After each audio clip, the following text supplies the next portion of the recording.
Hello.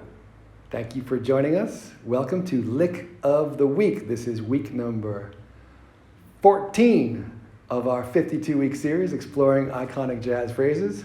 Here it is, your Lick of the Week.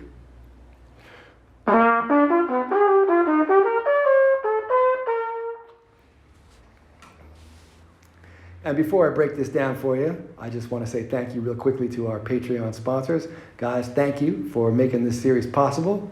And everybody, if you like these videos, click like and subscribe. And if you're feeling generous, join us on Patreon. There's a lot of good rewards there for you. All right, let's get into it. This lick comes to me via, once again, Tim Hagans, who is one of my teachers, and illustrating some important bits of jazz language, some of bebop idiom. All right, so it's a 1-6-2-5-1 turnaround.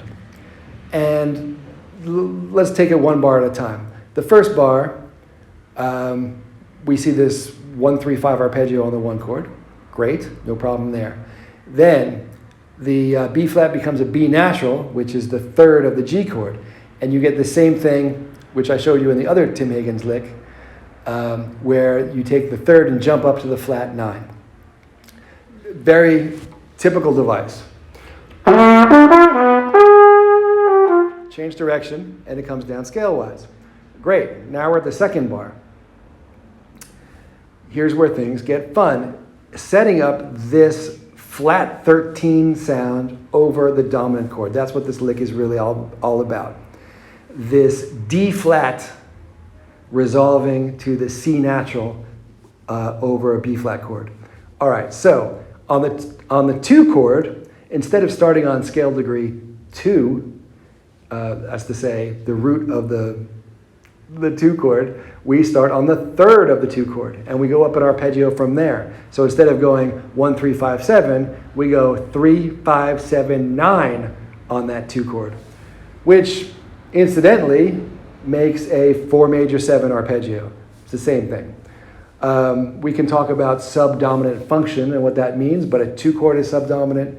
A 4 chord is actually more truly the subdominant chord, but it's the same kind of set of notes.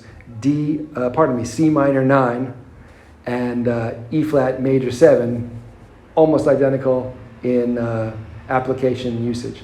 So here we're playing, if you want to think about it as a 2 chord, we're going 3-5-7-9. And then that 9 goes down a half step and becomes the flat 13 of the 5 chord of the F7. All right, with me so far? Cool. Check it out. The flat 13 goes down to the third before popping back up to become the 9 of the 1 chord. So this thing. Oh, I'm sorry, I'm in the wrong key. This thing. Great.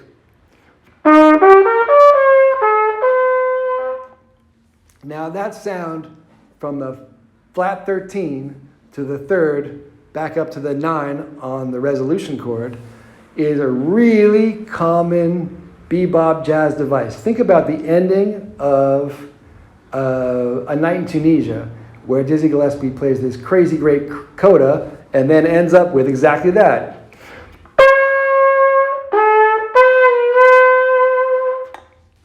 You hear it quite a bit. So here's that same idea, just kind of compressed into a 1-6-2-5.